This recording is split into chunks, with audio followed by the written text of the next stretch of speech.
let's start kind of at the front. We started a business where we've got a partner in the business, maybe, or maybe a apprentice who's right underneath us. How should we be thinking about HR when we're that little, that small, and that fresh in our business? I think that's a really good question. So I put a lot of emphasis on, well, let's say, so how many employees are we talking? Like maybe just Like one, one or two, one yeah. or two. Okay. So, and a lot of times those people that we're hiring are folks that are close to us, right? So we trust Yeah. them. But even then, I would still say that I have seen companies that hire folks that they're closely related to or that are friends. And sometimes things can go sour when you are running a business, right? Things change that relationship at times. So I would still harp on having set guidelines as far as, especially the job description. Do we understand what exactly this job entails? Because at some point, is someone going to go, well, now I'm doing this other job, so I should be compensated more? And they may very well have a case if they wanted to really make a fuss about that, that, hey, I'm doing a job. And then we look into, FLSA, and are they technically supervising? Should they technically be salaried? Things of that nature. And they could really hurt a company if they decided to pursue that. So I do think having clarification on the job description as well as training, so that folks understand the exact expectations of what they're supposed to be doing. I would also recommend, I have small handbooks and I have large handbooks, but I still recommend that just because you will fall into situations where you may have to reprimand somebody because they're not doing what they're doing. They're not following certain, procedures, or they put the company at risk because they're unsafe, or maybe they are, certainly things come up where there may be an issue, or they want to be paid overtime or something of that nature. You want to make sure that these things are in writing, and so that expectation is there and that people are signing off on that. So I would harp on that first. I would also say that just onboarding is very important, setting the right fit forward, and having, again, folks are signing policies in place, they know the expectations, and it sets a professional tone for the company. And again, as you're training folks and developing them, you are keeping them engaged and you are ensuring that hopefully they'll stay a long time. Mhm. It has been said, and I do believe this is true, that when somebody leaves the company, when you have turnover, it does cost about 2 times their salary to hire somebody back on. And that may not be Wow. exactly monetary, but you think about the time opportunity cost, right? So as you're recruiting, you're interviewing, maybe you're having to pay some sites to find better candidates. Maybe you're having to, train for an extended period of time. That's taking someone who could be doing your operations and putting them solely on holding someone's hand, right? So that costs Yeah. time, that which costs money. So I think those items are very, very important. I also think the total rewards. So maybe you're not offering benefits because you're a small company, but I think the total rewards package is very important because, again, that engages the employee, that engages that retention, so that hopefully they'll stay. And realistically, people can go down the street and find another job, right? There's tons of jobs out there. So how do we show that, hey, we have some good benefits? There may not be many, but here are some of the perks, and you make sure to advertise that. And orientation and onboarding is a big part of that. So I Yeah. would say those are just some of the very basic items that I think should be focused on personally. Yeah. um, Those and are great. So I want to really fast. There's a lot of terms that I want to make sure everybody understands here. Sure, Obviously, I sorry. think we understand guidelines and job descriptions. I think people get that. And the reason why you want that in place is so that it's really clear what they're doing. So that if you do terminate them and you say they weren't doing their job, you can say, well, they didn't do this, they didn't do that, they didn't do Exactly. that. And it just protects you, right? Um, handbook.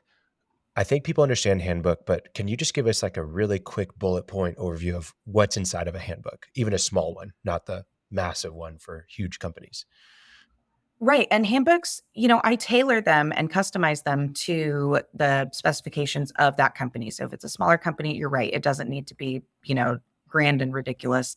But some of the really important items would be, a sexual harassment policy, a policy about, to make sure you're taking breaks, especially with certain states, they require it. And if you don't take it, they need to sign a waiver that they are okay with taking that. I mean, it's a pretty big deal. You want to make sure that they're signing off on, just is there PTO? Is there, what is your policy on call offs? What is your policy on just some of those really basic items so that there's an expectation there. I have some handbooks, that are just like 9 pages long. And for example, if you're in the manufacturing industry, you might want to focus more on safety protocols, right?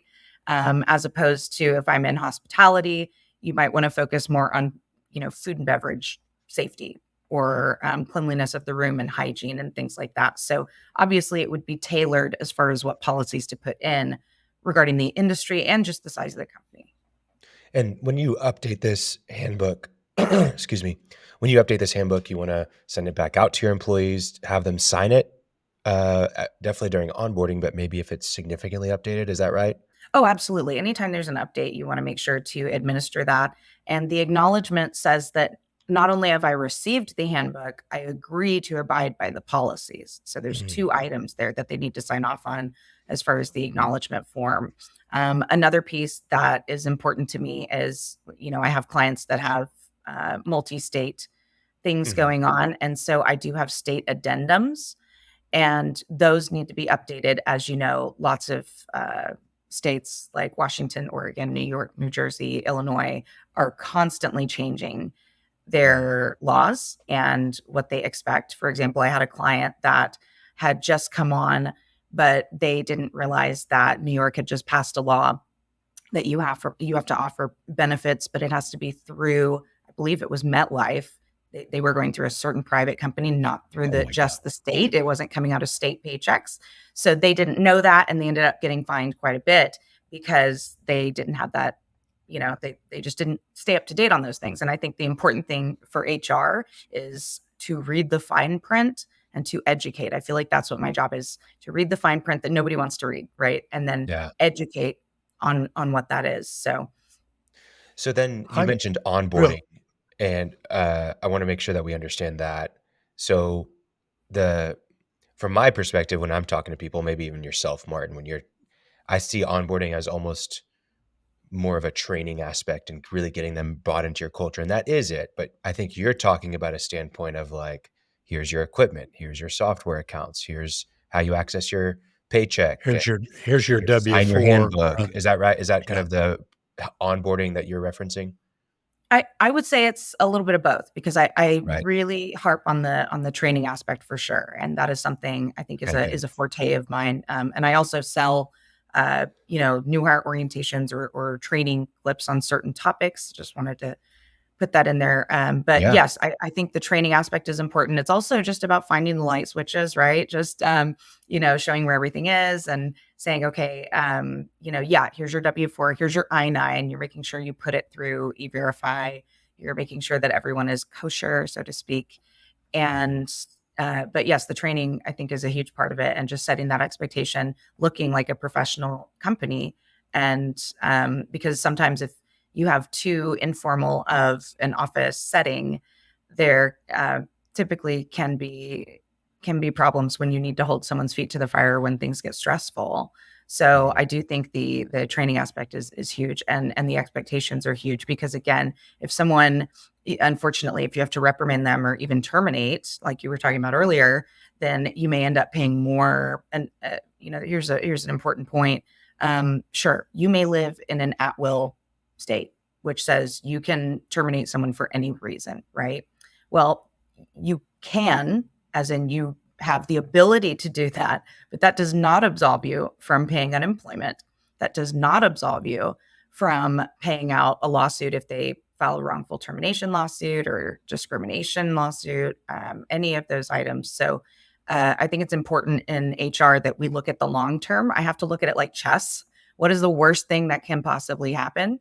And you need to be protected for that. I hate when I see clients that have some of these more informal settings. They've hired friends and family, and then they don't work out and they have to make these decisions. And then they end up having a case against the company, and the company ends up paying dearly. And I hate to see that happen.